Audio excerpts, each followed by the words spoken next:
Good morning! Welcome po sa ating YouTube channel update or sa ating Facebook page.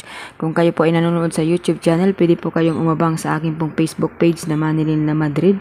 Wala pong pinagkaiba sa ating pangalan sa YouTube channel. Pareho lang po ang Facebook page ko na pangalan ay Manilyn na Madrid at same lang din po ng profile picture. So, sa mga nais po mag-abang sa Facebook page ko, hanapin nyo lamang po ang Manilyn na Madrid. Ayan. Huwag po kayong mag-PM sa pangalan na yan dahil hindi ko kayo dyan masasagot. So, ngayon guys, ang lumabas ay 24-15 sa STL ng Cavite. So, nag-15, pasunod po sa 14. Tapos yung 24, sa sumada naman po ng 14 din siya galing. Yung mga dulo guys na 4, 14, 24 at 30 ay 4. So, dun po siya galing. Yung 15 naman, 15, 25, ganon. So, yung mga dulo-dulo guys, nung alam nyo yung ating ano. So, ngayon guys, 4. Ano kaya? Mag-13. So, gawin natin guys 13.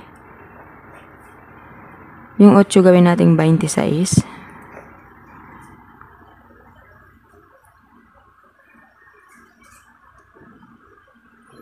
Siete. 30. Okay. STL ng Cavite, so pwede siyang mag-13, 26, 7 at 30. Okay, next natin dito guys ay STL ng Bulacan. Ang lumabas ay 2, 17. Binaba si 2 at sinumada si 8. 1 plus 7 is equals to 8. So yung 2 binaba at yung 17 ay galing sa 8 at patras pong bilang sa 18 din. Okay? 18, 17. So dito tayo guys sa baba, pwede siyang mag-20. 20,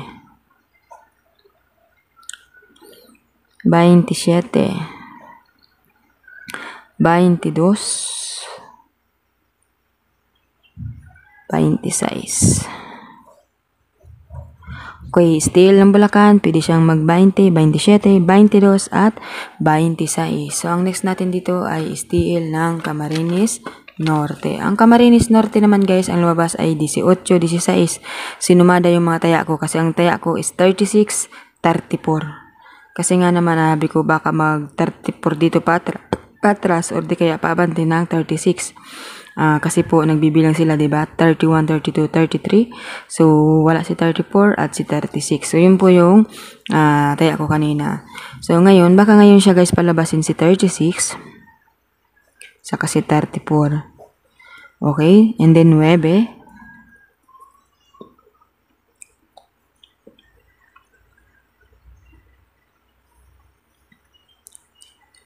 7. Okay. So, ito po ang ating sumada. 36, 34, 9 at 7. STL ng Camarines Norte. Okay. Good luck po sa inyong lahat guys and have a nice day.